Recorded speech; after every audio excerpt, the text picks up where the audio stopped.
But let's move to another gendered institution discussed by your book, which was sports. So when you think about what role does sports play in the American culture and how sports as an institution shape our experience, your book offers a really great discussion of like all the ways in which sports shapes American life. It impacts our economy. It impacts our recreational activities, whether we're playing or enjoying as a fan. It provides educational opportunities. It provides professional careers, and some of those professional careers are extremely lucrative. If you think about sports and like the Olympics, it's a part of our national identity. So sports are a really big deal in American culture. Sports have also been consistently and traditionally gendered in our society. So when you think about the relationship between sports and masculinity as opposed to sports and femininity, what are some highlights? Your book talks about, for women, bicycling was one of the first recreational physical activities taken up by women in the late 1800s, and it changed people's lives. It allowed them to have freedom. It allowed them to have mobility. It gave them greater independence. It moved them away from more restrictive clothing. And as your book note, a lot of people did not like it. Doctors warned that women's bodies weren't created for exertion. And people said that it made women unattractive. They looked unattractive when biking, and that wasn't attractive to men. But despite that kind of pushback, women fought to continue to bike, to have their bikes. And so, I think they start with that kind of vignette to show that, although sports have never been as encouraged in women as they are in men, that, and certainly that lack of societal encouragement and that lack of institutionalization for women as opposed to men does result in, less women, for instance, watching sports, less women, being, involved in sports, at the professional level. And we'll talk about the school level and how Title IX changed that. But, in terms of adults, recreation fans, so it is important to note that I took a pause. My dogs were barking. But, it's just the idea that, despite sports not necessarily historically being geared or targeted towards women, institutionalized, in women's way of life, the way they were for men, nevertheless, the fact that, women who pursue athletics, women who are fans of sports, women who are fans of, exercise in terms of recreation, the fact that it exists at all just shows that, of course, people can make individual decisions within an institution. They can resist, they can push back, even if they have limitations on how much they can change the institution itself. Now, for men, it's almost the opposite. As your book notes, sports serve as manhood training and as a way to demonstrate real boyhood and manhood. Your participation and skill and prowess in sports, the extent to your athleticism can impact your placement in the hierarchy of masculinity. Certainly, a lack of athleticism might distinguish you from being identified as having hegemonic masculinity as opposed to complicit masculinity. Sports like football in particular, or other kind of violent contact sports, serve as a cultural testament to gender difference. Your book makes a really interesting point about the symbolic link between male athletes and male spectators. So they will say things like, oh, well, men and women, of course, men and women are different. Of course, men are stronger than women. Men are tougher than women. Women could never, take a hit on a football field. Of course, ignoring the fact that, most everyday men also could not take a hit on a football field. But that's what's meant by that symbolic link. They have a link with those male athletes on the basis of their shared maleness. Now, all of this, of course, has been complicated in the last 40 to 50 years by the growing trend of women playing sports, at the high school, at the collegiate, and even at the professional level. But there are some gender differences. There are what's considered gendered styles of play and gendered expectations for athletes. That oftentimes athletics is kind of associated with being tough. So, you're told things like suck it up, take it like a man, don't be a punk, don't be a wuss, there is no crying, except there's this great article I used to use saying, how the one acceptable moment, one shining moment, the number of college basketball players that cry when they win the championship, the national championship, and how we've kind of created this cultural space, giving them like permission to do that, even though that kind of goes against hegemonic masculine ideals. But for most sports, of course, there is this sense like, that you're not going to cry. And there's that whole no crying in baseball scene from A League of Their Own. And so that frequently comes up when talking about female athletes. That they're supposed to be better sports. They're supposed to, more emphasize things like camaraderie and teamwork and being and good sportsmanship.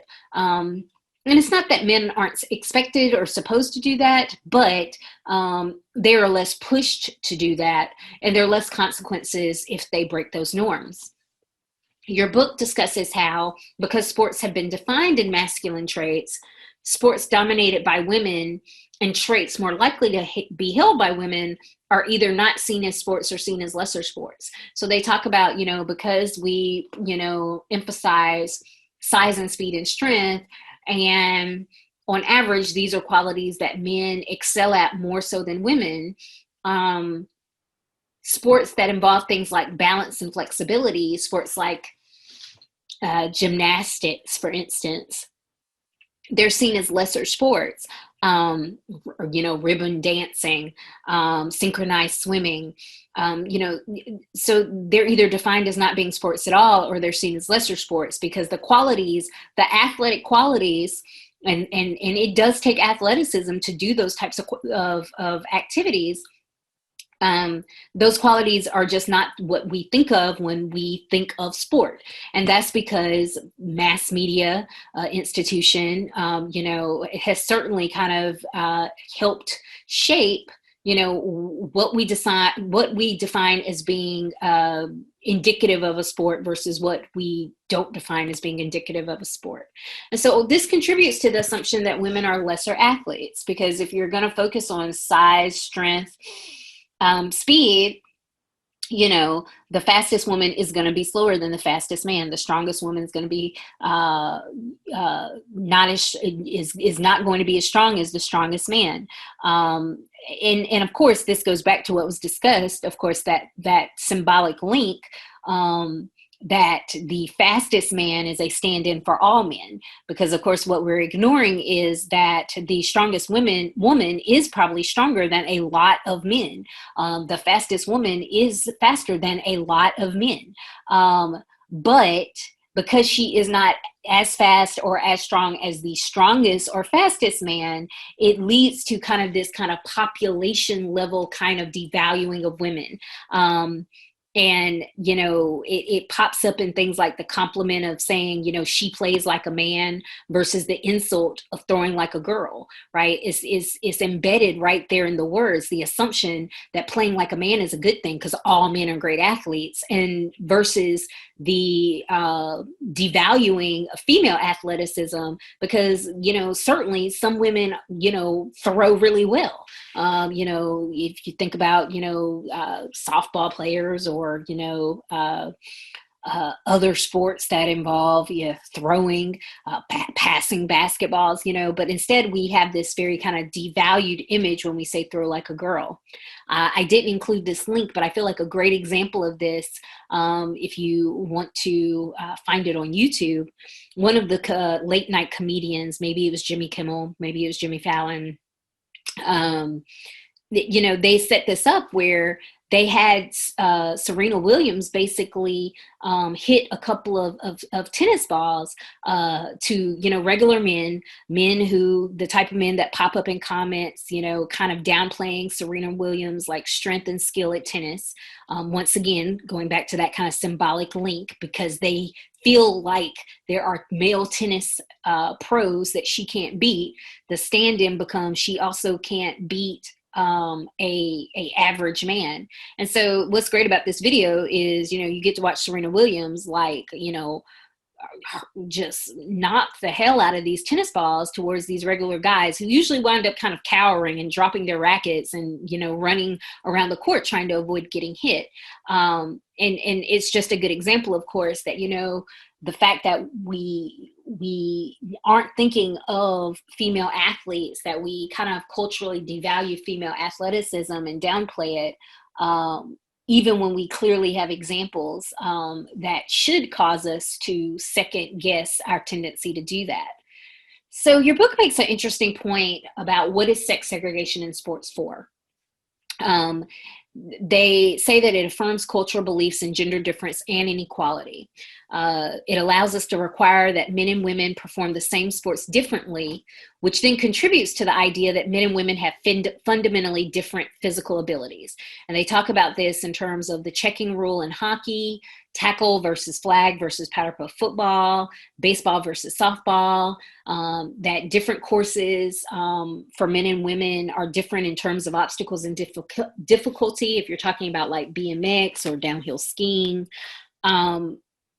So we put those rules out there and we institutionalize them. So it's like, if you're going to play this sport, you're going to play by these rules. And if you're a man, you're going to play by this set of rules. And if you're a woman, you're going to play by this set of rules. And then we watch men and women play. And this leads us to then make assumptions about what we're observing when we see these different levels of play. Instead of us thinking like, oh, this might be because of the policies in place, instead we think of things, we relate it back to what we feel like are innate differences.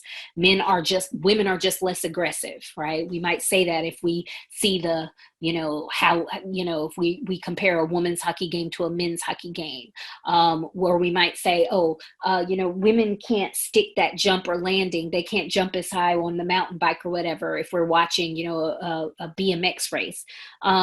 We're not thinking about the fact that the sports themselves have these formal norms, these policies that have institutionalized the difference. Another example would be the different aesthetic expectations for male and female athletes, for bodybuilding and figure skating. That oftentimes figure skating, through their costumes, through their makeup, through their body shapes, women are expected to de-emphasize the athleticism and the musculature it takes to land those jumps and do those types of routines. Similarly for bodybuilding, of course it is more difficult for women to put on a good deal of muscle compared to men. It is not impossible. But by imposing restrictions on how much muscle that women can put on, and in some cases even eliminating those types of competitions altogether, of course, this then builds into the idea that there's no way for women to, put on a lot of muscle, right? Like, it's physically impossible. When instead of being physically impossible, what it really is it's been deemed culturally undesirable. The kind of other way or other point that your book makes about the role of sex segregation is it protects a belief in the hierarchical gender binary by ensuring that men and women never compete against one another.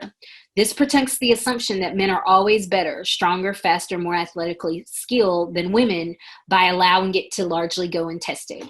And your book does say, hey, especially for some sports that rely on strength, that rely on speed, as I said, the fastest man is going to be faster than the faster woman, but there are going to be plenty of men, and not just, unathletic, straight off the couch men, but other men who are athletes that fastest woman is going to be able to beat. And what it would do is it would kind of create a more complicated, but also a more accurate kind of assessment of the reality of the situation, as opposed to what we have now, where the best woman never competes against the best man. And so the assumption is just the best man is always better than the best woman. But, it's hard to really to test that if we don't have integrated sports. So, what could we do besides sex segregation? We could do weight classes, which apparently I misspelled weight. They talk about how this has already been used in wrestling, and how it could maybe work in other sports. We could organize sports like basketball and football by size instead of sex. We could organize by skill and ability, qualifying times, qualifying lifts instead of sex. So there are other things that could be done. And they make the argument that there would be some benefits of sex integration in sports. It would open sports to everyone, including those who currently have had difficulty finding their place in gender binary sports teams. This would be people who are intersex, transgender men and women, cisgender men and women of all shapes and sizes. The authors make an interesting argument that it might make some sports more, not less interesting. That if it isn't necessarily, if all leagues aren't necessarily, focused on the biggest or the fastest, who knows what types of ways in which the play would change if other skills had to be emphasized. It would make it easier to address the issue of fair pay. Right now, segregated professional sports has contributed to wide disparities in pay, and it's due less to differences in skill and athleticism and more due to differences in viewership, endorsements, and media coverage. And a lot of that is, of course, related to people's kind of sexist beliefs about women being lesser athletes and women's athleticism being devalued on a cultural level.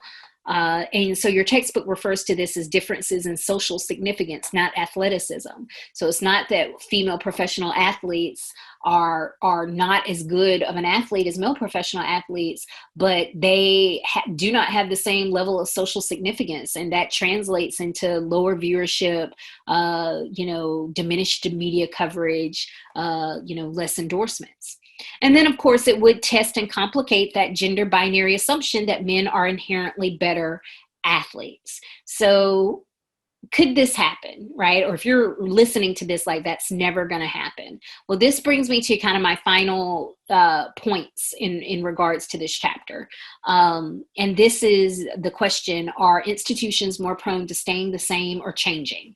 If they are prone to staying the same, we call this institutional inertia. If they are changeable, then we call this institutional change. So, it's worth noting institutions are more prone to institutional inertia. And a good example to highlight why that is let's return to bathrooms.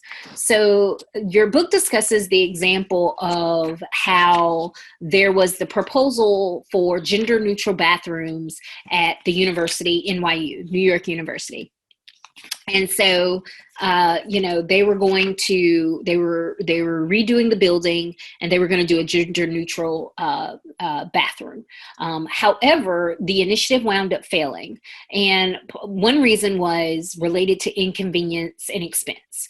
The contractors and designers, they were more familiar with the requirements of a sex segregated bathroom. And so it just made the installation of a sex integrated one a new challenge. They had to design a new kind of bathroom, and that was going to be expensive. And then the administration didn't want to pay the extra money and didn't want to draw out the process. It was just cheaper and faster to rely on the tried and true approach, the normative, institutionalized way. And the other reason why the initiative failed had to do with the discomfort. People weren't necessarily comfortable with the idea of a gender neutral bathroom because they are used to sex segregated facilities. They had to basically they had to apply, and the city turned them down. They talked about the fact that not everyone, even within the building, liked the idea of having a gender neutral bathroom. And so why did your textbook give you this example? And that's, the takeaway here is that doing things differently can be challenging on multiple fronts.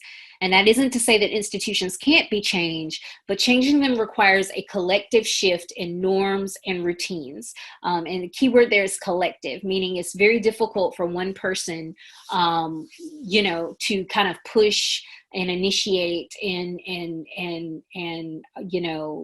lead this change all on their own. But that doesn't mean that institutions never change, because to answer, or to provide a counterexample, let's also return to sports. So your book talks about the role of Title IX, which was passed in 1972 as an amendment to the Civil Rights Act. And the significance of Title IX is that basically it just meant that no person on the basis of sex could be excluded from participation in, be denied the benefits of, or be subjected to discrimination under any education program or activity receiving federal financial assistance. And so how that's been interpreted, especially in the world of athletics, is that you have to provide the same opportunities, the same level of school funding for those opportunities in the world of athletics. And so what literally happened is, when forced by the federal government to equalize their spending, their policies, their hiring, when they were forced to equalize this, what we saw very quickly, was a rise, in the number of female athletes. Although this chart stops at 2011, it's worth noting at 2020, pretty much male and female athletes are almost at parity. They're just as likely to participate in high school sports. And what that oftentimes looks like in terms of athletics at the college level is that, there are some sports like football, of course, where there is no female equivalent. But then what that does mean is that there are other sports like rowing, for instance, or gymnastics, or, swimming, where, there won't be a men's team to compensate for that football team, because the Title IX rule is you basically have to have the same number of funded teams and the same number of funded positions between male and female athletes. So it just shows that, institutions can change, and when they do change, the people will follow. But I don't want to leave you in an accurate direction, or lead you in an inaccurate direction.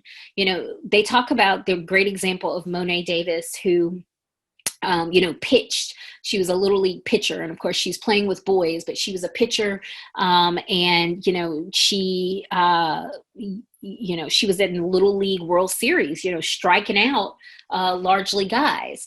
But what she ran into in the high school level is that, she wasn't able to participate, in high school baseball, because it was for men, boys. And then, so she wound up having to switch to softball, and that's what she currently plays, is softball at the university level. And so that just shows that institutions resist change, but they are not unchangeable. But they don't change if people don't question them and take chances and buck expectations. Even then, the change doesn't necessarily happen in your lifetime. So, good for her for kind of pushing for reforms and opportunities in the world of Little League. Unfortunately, she kind of, hit some institutional barriers when it came to high school and college baseball. But that doesn't mean that the next young woman is going to run into those same barriers. And so this is what your book means when they say rocks can become a landslide. So if we return to the question, when it comes down to it, regardless of social construction and social pressure, don't we live in a society in which it's possible to just be an individual? Let's consider kind of your book's concluding thought. It's not possible then to be just an individual. Some things simply resist our personal beliefs and desires about the way the world could or should be. Gender isn't just an individual phenomena, it's an institutional one. The institutions present real opportunities and obstacles, but they prove hard to change.